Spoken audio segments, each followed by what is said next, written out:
Yun ang bago patuloy sa ating pag-uusapan ulit ay nakikiramay tayo sa buong pamilya ng vlogger na ito. Itong vlogger na itinumba mga kababayan na nagngangalang Mima Alicia. Sa mamang pakinggan mga kababayan, na sabihin nating nakarma ka na. Nakarma ka na sa pinaggagawa mo dahil sa iyong mga kasinungalingan, dahil sa iyong pambabastos kay dating Pangulong Duterte at pagpapakalat ng fake news laban kay Vice President Sara Duterte. Masama mang pakinggan, pero nga mga kababayan, hindi natin mapipigilan na sabihin natin ito, nakarma ka na. Sobra-sobra yung pambabastos, no? Pasensya na sa mga viewers, mga taga-subaybay nitong si Mima Alicia, pero hindi tama ang ginawa nitong si Mima Alicia mga kababayan dahil sa kanyang pambabastos, pagpapakalat ng fake news laban kay Vice President Sara Duterte. Ito yung pinakamatindi mga kababayan. Yung sinabi niya na itong si Vice President Sara Duterte ay pumunta daw ng ibang bansa para magpalaglag mga kababayan na wala namang prueba, wala naman siyang ebidensya. Lahat yan mga kababayan, lahat ng kanya mga sinasabi ay kasinungalingan lang para siraan si Vice President Sara Duterte. Ngayon mga kababayan, itinumba ng kanilang mga kasama. Di lang tayo 100% mga kababayan kung may katotohanan ba itong mga kumakalat ngayon sa mundo ng social media. Kaya nga daw itinumba itong si Mima Alicia dahil nga nagkaunsihan daw mga kababayan sa bayad sa kanila. Naku po, mga bayaran mga kababayan. Kung pagbabasihan natin yung kumakalat na conversation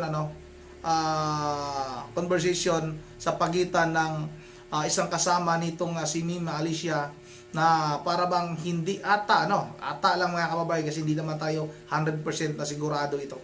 Hindi binigay nitong si Mima Alicia yung party ng pira na ibinayad sa kanila para nga siraan itong si Vice President Sara Duterte at itong si dating Pangulong Duterte. Parang sinulo mga kababayan ni Mima Alicia yung 2.5 million. Ang laking halagang pira yan mga kababayan. Kaya pala wala silang takot, wala man lang silang tawag nito mga kababayan, hindi man lang nila naisip na lahat ng kanilang mga sinasabi ay paninira lang dahil nga sa napakalaki pala ng kanilang tinatanggap na bayad mga kababayan sa paninira nila kay Vice President Sara Duterte mga kababayan. Pero bago tayo pumunta sa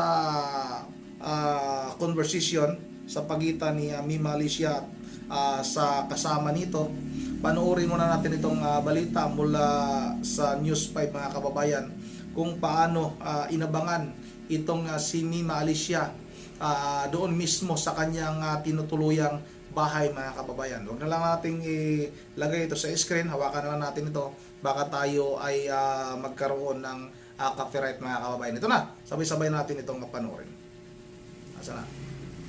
Isang political vlogger matapos pagbabarilin habang papasok ng bahay sa Caloocan. Sugatan naman ang kanyang kalibin na duguan pa ng madatnan ng mga otoridad. Live mula sa Caloocan, nasa front tayo ng balitang yan. Si News 5 Mr. Exclusive, Gary De Leon. Gary, ano pa ang mga nakalap mong impormasyon sa kasong ito? Cheryl, patay ang political vlogger na si Mima Alicia at kritikal naman sa tama ng bala, live-in partner nito matapos pagbabarilin ng riding tandem sa harap ng kanilang bahay sa Caloocan. Nakahandusay sa kalsada at wala ng buhay ang babaeng ito nang madatnan ng mga otoridad sa barangay 171, Caloocan City. Pinagbabaril umano ng riding in tandem ang babae na kinilalang si Mima Alicia, isang political vlogger. Agaw buhay naman ang kalibin niyang si alias Nelboy na tinamaan din ng bala. Nakausap pa siya ng mga barangay tanod habang dinadala sa ospital. Hatag po kayo. Para maubusan ako ng hininga. Laban lang, laban. Base sa investigasyon, pasado alas 3 ng madaling araw kanina nang magparada ng kotse sa harap ng bahay nila si Alicia. Bumaba si Nelboy para buksan ang gate. Doon na biglang sumulpot ang riding in tandem at malapit ang binaril si Alicia na nasa driver's seat. Habang nakaparada ang sasakyan ni Mima Alicia sa lugar na ito para magparada ng sasakyan ng kanyang live-in partner, dinaanan sila ng riding in tandem at pinagbabaril. Sinubukan pa ni Alicia na tumakas at tumakbo pero muli itong binaril ng riding in tandem. Dead on the spot si Mima Alicia matapos tamaan ng bala sa ulo at katawan. Inabutan ng mga residente si Nelboy na nakaupo sa harap ng gate ng bahay. Duguan sa tama ng bala at humihingi na sa klolo. Habang itinatakbo si Nelboy sa ospital, tinanong rin ito ng mga tanod ng barangay kung may banta sa kanilang buhay. Kilala mo ba yung suspect Nel? Hindi po. Ano yun? Sa negosyo? Hindi ko po alam.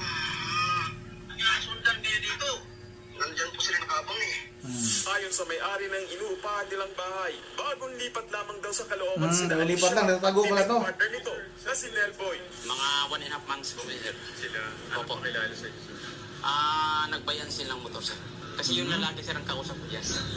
Wala raw nakakakilala sa dalawa at sa pagiging political vlogger ni Alicia, madalas mag-post si Alicia ng content na sumusuporta kay Pangulong Bongbong Marcos. Bumuhos ang pakikiramay mula sa mga kapwa pro-BBM page at vloggers. Ilang oras matapos ang pamamaril, dumating ang dalawang lalaki at pilit pinabubuksan ang bahay ng mga biktima. Nagpakilala silang kamag-anak ng mga biktima at kukuha raw ng gamit ni Nelboy at pera na gagamitin sa ospital ng biktima. Galing po kami ng presinto, nagpirma-pirma po siya doon, binigay po yung cellphone and susi sa kanya.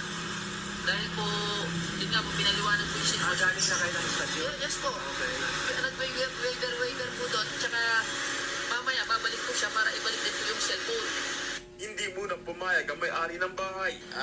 Humingi po ako muna ng clearance sa police, sir. Kasi baka under investigation pa po yung bahay. So, para po ma-preserve muna yung crime scene, sir. Kabi na nga sa iniimbestigahan Cheryl ngayon ng mga pulis kung may kinalaman sa krimen ang negosyo ng mag-live-in sa buy and sell ng motorsiklo. Inaalam din kung may kinalaman ang pagpatay kay Mima Alicia sa pagiging political vlogger nito. Cheryl. Dead on the spot. Kaya lang. Yun ang ano mga kababayan, ang masama nito, ang pinagbibintangan ng mga ugag na mga vlogger ni Pangulong Marcos, ang pinagbibintangan mga kababayan, DDS daw. DDS daw ang pumatay mga kababayan. Pero nga mga kababayan, kung bababasihan natin itong conversation sa pagitan ni Mima Alicia, itong mga kababayan, kung sino ba ang totoong yumari nitong si Mima Alicia, parang sila-sila lang mga kababayan ang nagyayarian, tapos ibibintang nila ngayon sa mga DDS. Ang galing nyo kayo yung nag-aaway, tapos ibibintang nyo sa mga taga-DDS. Ang lupit nyo, ang tindi ninyo. Ito mga kababayan, basahin natin itong conversation. Ito yung kumakalat ngayon sa mundo ng social media. Ayon sa sa balitang ito, nagkaunsihan. Ito mula to kay Mima Alicia, itong message na ito. 2M lang yung binigay. Yung party mo na kay Boss B pa, wala sa akin. Tingnan nyo mga kababayan, ang sagot naman sa kanya, talaga ba? Ikausap ko na lang si Boss, sa inyo daw inabot, kinukupal nyo ba ako? Ito naman yung sagot ng ni Alicia. Kung may party ka sa 2M, idi 5 na maghati-hati doon. 5 na maghati-hati doon.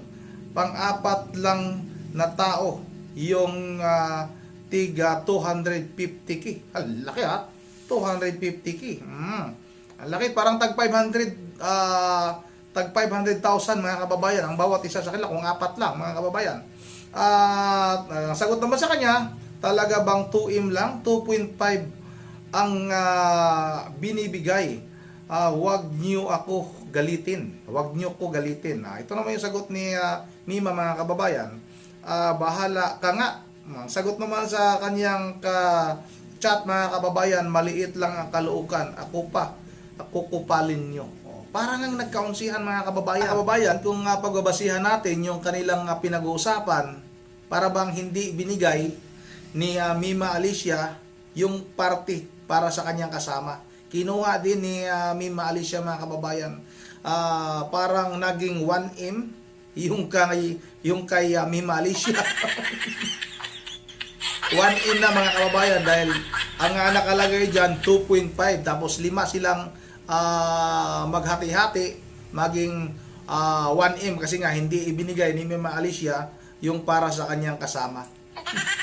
ganon sila kakupal mga kababayan para lang makapanira, para lang makapag kalat no ng masamang imahe kay Vice President Sara Duterte. Tumatanggap sila mga kababayan ng ganong kalaking halaga, mga walang konsensya. Yun tuloy, ikaw tuloy ngayon yung nailagay sa kahon. Pasensya na ulit sa ating mga kababayan. Hindi ito nakakatuwa, nakakalungkot ito mga kababayan dahil nga mahalaga ang buhay. Pero pag ganitong klase ng mga tao na wala namang ginawang tama sa kanilang kapwa mga kababayan, siguro, hindi rin siguro nagsisisi yung ating mga kababayan na nawawala yung mga ganitong klaseng tao. Yun na dito lang muna at bago tayo magtatapos ay mag-shoutout lang muna tayo. Shoutout tayo kay Ma'am Joyce ng Japan. Sa mga viewers pala nitong si Mima Alicia, nako po, pasensya na rin kayo. Wala tayong magawa dahil nga gumawa sila ng kasamaan. Wala, ganun talaga ang sasapitin pag gumawa ka ng hindi mabuti sa iyong kapwa. Shoutout na rin kay Batnam. Shoutout sabi ni Batnam, wala akong pakialam, kung mamatay yan. Ang bata pa lang, basahin ko lang. Nawala na sana yun. Nawala na sana. Hindi ko na makita. Nawala. At yun ang shoutout na rin kay Arnel, shoutout na rin kay Rod TV, kay Ma'am Joyce. Dapat sa mga po pala ni Ma'am Virgin, si Coco Dionyori at saka si Sagi. Shoutout na rin kay Rita Bulayo. Shoutout na rin kay sino ito? Join Coach Rua. Shoutout na rin kay Jonathan Arcilia. Shoutout kay Jesus Catris. Sa Catris family, no? Mula sa Pasay, shoutout sa inyo lahat diyan. Shoutout na rin kay Marciano T. Jr. at kay Hins TV. Lorna Baro, shoutout na rin sa idol, at kay Ma'am Michelle Bulima, shoutout. Kay Ma'am Elisa Borvi, shoutout din sa inyo. Yun ang dito lang muna ito sa akin. This is Ronnie TV. Ingat ng lahat. God bless bawat isa sa atin.